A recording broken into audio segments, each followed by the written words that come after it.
हुर्र, चल चल, अरे जल्दी चल चल शंभू, जल्दी चल, हमें सारा खेत जोतना है और कल हमें माधव सेठ का भी खेत जोतने के लिए जाना है। जल्दी चल। हुर्र।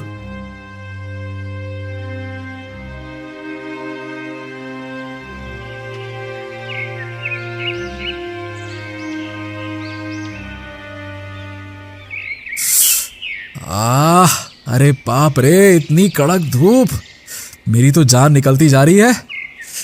हाँ, थोड़ा सा पानी पी लेता हूँ, फिर आराम से जुताई कर लेता हूँ।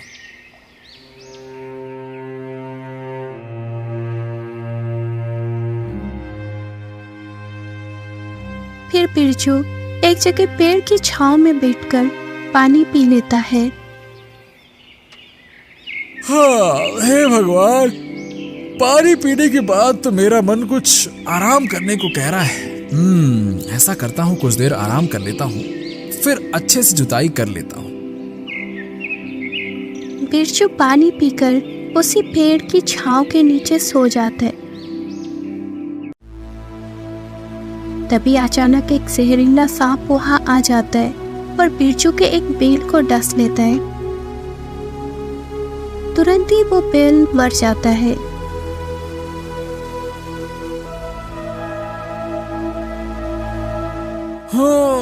अरे राम राम, पानी पीने के बाद तो मेरी आंख लग गई।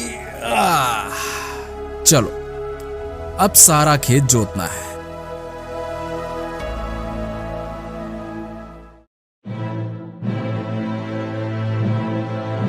अरे ये क्या हो गया मेरे बैल को? हे भगवान, मेरे बैल को तो किसी जहरीले सर्प ने काटा है। अब मैं क्या करूं? एक ही तो सहारा था, अब मैं किससे मदद मांगू? फिर बिरजू शंभू को बिलक बिलक कर रोने लगा।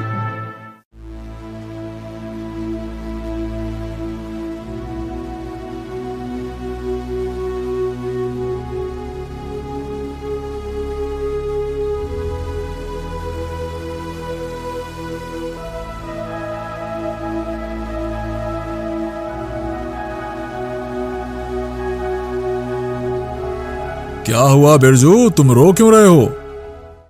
अरे क्या बताऊं माधव सेठ, कड़कती धूप से बचने के लिए जरा सा पेड़ के नीचे क्या बैठ गया, मेरी आंख लग गई। उसी वक्त एक जहरीले सांप ने आकर मेरे शंभू को डस लिया और जब मेरी आंख खुली तो मैं देखता हूँ कि शंभू मर चुका था। बताइए सेठ, अब मैं क्या करूं? भगवान ने मुझसे मेरे जीने का सहारा ही छीन लिया। घबराओ मत बिरजू, घबराओ मत, शांत हो जाओ। अब होनी को भला कौन टाल सकता है। मैं तुम्हें कुछ स्वर्ण मुद्राएं देता हूं, उन्हें बेचकर आज ही तुम एक नया बैल खरीद ले आओ, ठीक है? और कल से तुम्हारा जुताई का काम शुरू करो, ठीक? तुरंत ही माधव सेठ ने बिरजू को स्वर्ण मुद्रा से भरी एक पोटली दे दी।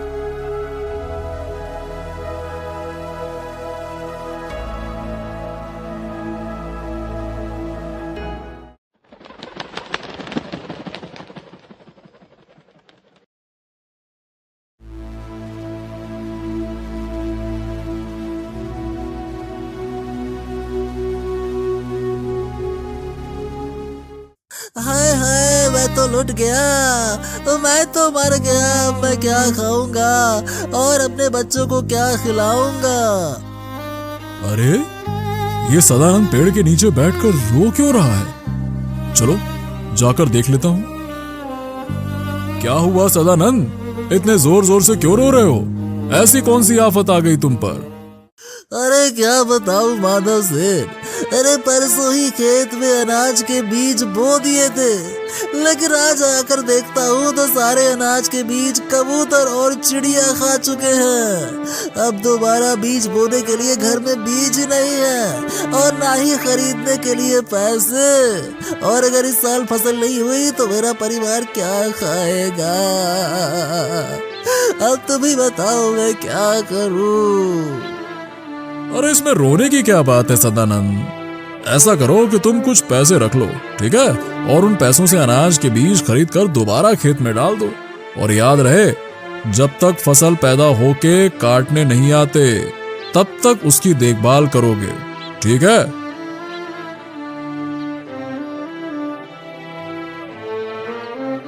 हाँ माधव सेठ, आपका मैं ये ऋण कभी नहीं भूलूंगा। अब मुझे कुछ समझ नहीं आया, इसीलिए मुझे रोना आया। मैं आपको सच्चे दिल से धन्यवाद देता हूँ।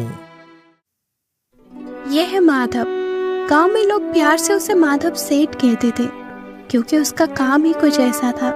जब भी कोई गरीब लाचार मुसीबत में होता तो वो अंदर से बहुत दुखी होता और पूरे दिल से अपने तरफ से उनकी मदद करता। हर वक्त इसी सोच में डूबा रहता कि वो गरीब दुखी लोगों की किस प्रकार मदद करे। जब भी वो किसी की मदद करता तब लोग उसे भर भर के दुआएं देते, जिससे माधव सेठ बहुत खुश होता। लेकिन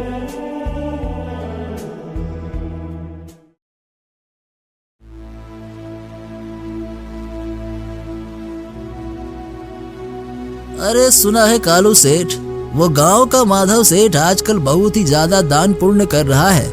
अपने आप को बहुत बड़ा समझ रहा है। 4 पैसे के आ गए खुद को राजा महाराजा समझ रहा है।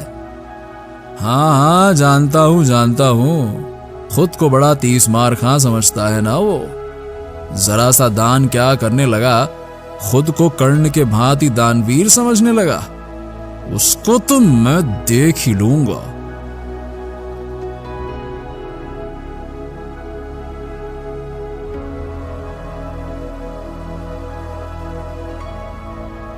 फिर कालू सेठ उस इलाके के डाकू गंगा सिंह को माधव सेठ को मारने की सुपारी दे दी।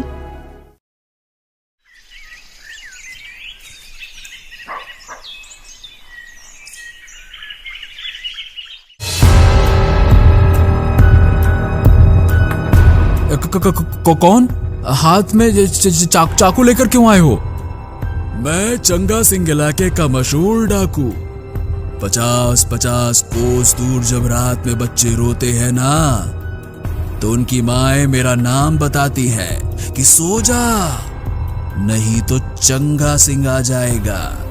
फिर वो बच्चा सोता नहीं, फिर जोर जोर से रोता है।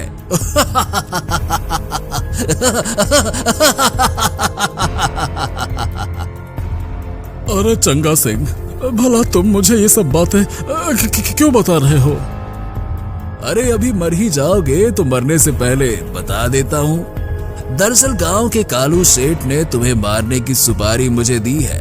तुम बड़े अच्छे अच्छे काम जो करते हो ना, गरीब लोगों की मदद करते हो, ये सब उसे अच्छा नहीं लगता। इसीलिए वो तुम्हें मार के अपने रास्ते का कांटा निकाल रहा है, समझे? अब मरने के लिए तैयार हो जाओ।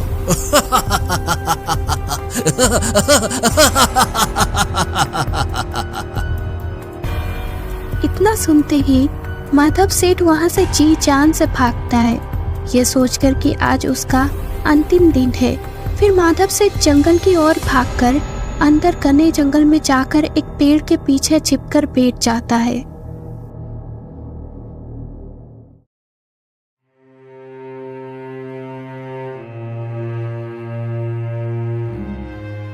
अरे ये कौन है जो पेड़ के नीचे बैठकर रो रहा है? कोई मनुष्य बड़ी मुसीबत में लगता है। चलो चलो उसे जाकर रोने का कारण पूछती हूँ।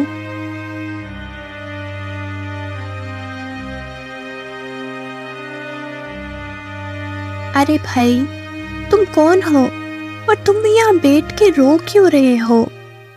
मोरनी बहन, मेरा नाम माधव है और मैं पास के ही गांव में रहता हूँ। वहाँ मेरे दादा परदादा की जमीन है। मैं उसी में खेती का काम करता हूँ और जो भी भगवान की कृपा से मुझे मिलता है उसमें से मैं कुछ गरीबों में बांटता हूँ। जब भी कोई मेरे पास मदद मांगने आता है तब मैं उसकी मदद करता हूँ। इस प्रकार माधव सेठ अपनी पूरी कहानी मोरनी को बताता है। माधव की ये बातें सुनकर मोरनी बहुत दुखी होती है। अरे माधव भैया, घबराने की कोई बात नहीं है। यहाँ से कुछ ही दूरी पर गगनगिरी पर्वत पर एक तपस्वी बाबा रहते। मैं तुमको वहाँ लेकर जाती हूँ। वो जरूर कुछ ना कुछ तो समस्या का हल निकाल ही देंगे।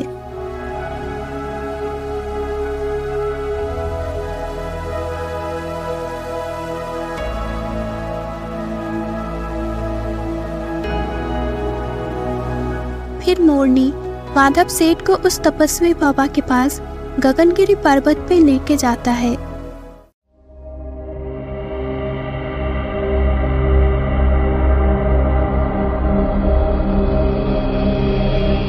बाबा, आंखें खोलिए बाबा, आपके चरणों में एक मनुष्य सहायता मांगने के लिए आया है। उठिए बाबा, आंखें खोलिए बाबा।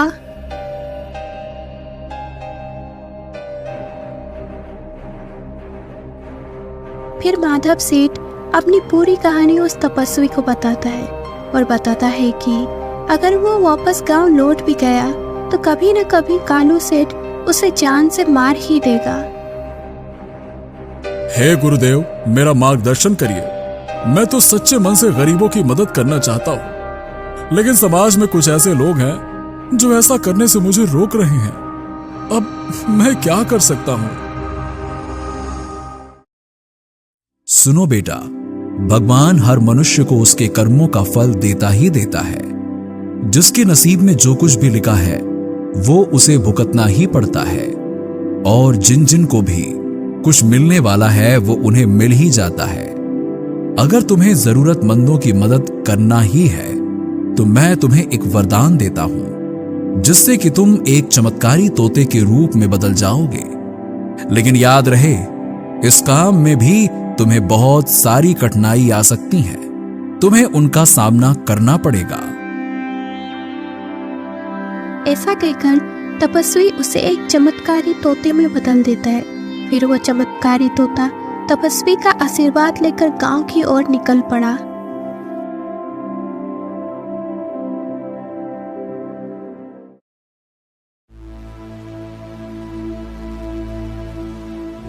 हाँ, 2 दिन से काम ढूंढ रहा हूँ, काम ही नहीं मिला।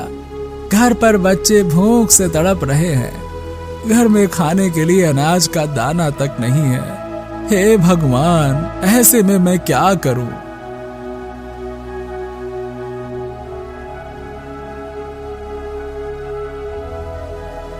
ये बेचारा तो बहुत दुखी है, उसकी मदद करनी ही चाहिए। इतना कहकर वो चमत्कारी तोता कुछ सोने के सिक्के उस आदमी के पास छोड़कर चला जाता है। अरे, इतने सारे सोने के सिक्के ये कहां से आए? लगता है भगवान ने मेरी सुन ली। हे भगवान, आपका लाख लाख शुक्र है, आपने मुझे और मेरे परिवार को बचा लिया।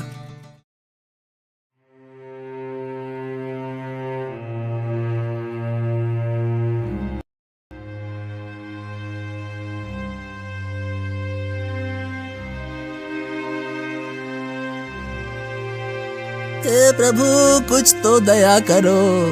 आज भी एक भी मछली जाल में नहीं फंसी। अगर रोज रोज ऐसा हुआ तो मेरा परिवार मर जाएगा। अब आप ही कुछ मेरी मदद करो। तभी पेड़ पर बैठा चमत्कारी तोता ने बहुत सारी मछलियां और स्वर्ण मुद्राओं से भरा एक पोटली दे देता है। अरे वाह, ये तो चमत्कार हो गया। लगता है भगवान ने मेरी सुन ली। जल्दी से जाकर घर में बता देता हूँ।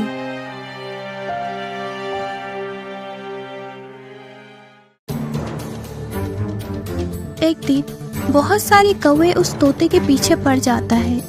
कौवे तोते को चोंच मार मार कर घायल कर देता है। तोता आकाश में उड़ते उड़ते बहुत थक जाता है और एक खेत में जाकर गिर जाता है। पानी, पानी, पानी। तभी वहाँ एक किसान पहुँच जाता है। अरे, ये तोता तो बहुत ही बुरी तरह से घायल हो गया है। मैं तुरंत ही उसे पानी पिला देता हूँ। फिर उस किसान ने उसे पानी पिलाया। थोड़ी देर बाद वो चमत्कारी तोता स्वस्थ हो जाता है। चमत्कारी तोता उसे कुछ सोने के सिक्के देता है और वहां से वापस चला जाता है। लगता है ये कोई साधारण तोता नहीं है, ये तो कोई जादुई तोता है। काश ऐसा तोता मेरे पास भी होता। दिन रात काम करने की नौबत ही ना आती। सारी गरीबी एक पल में ही मिट जाती। फिर मैं जिंदगी भर आराम से बैठ जाता।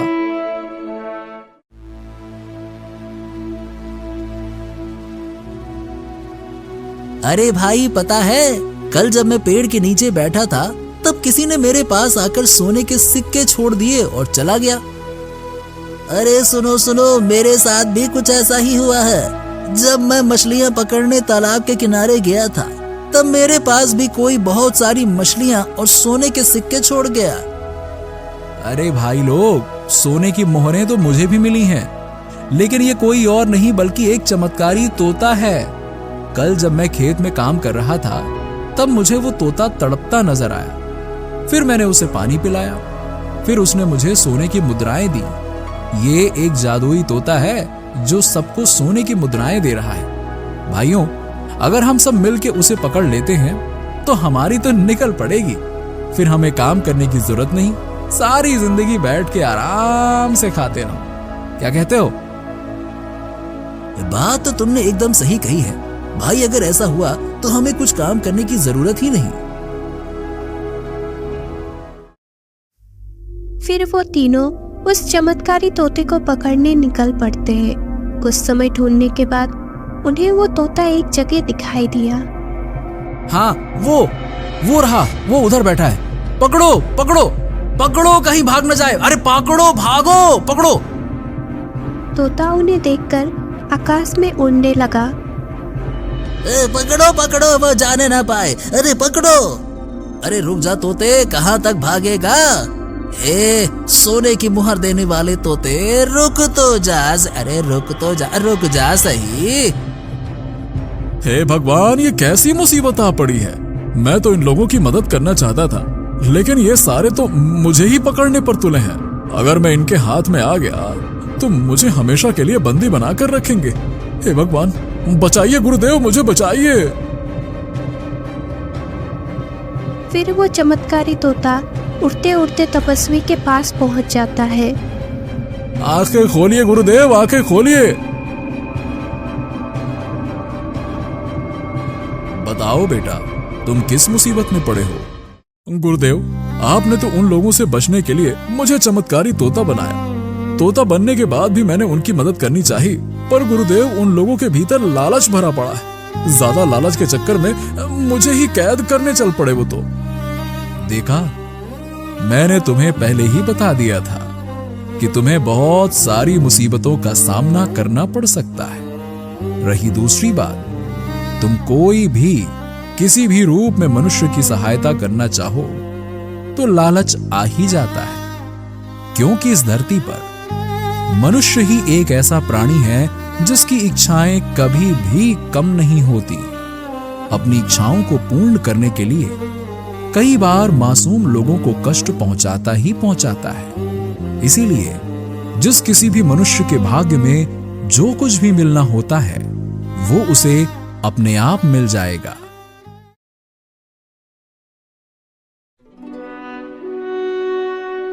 फिर तपस्वी उसे उसके मूल रूप में लाते हैं।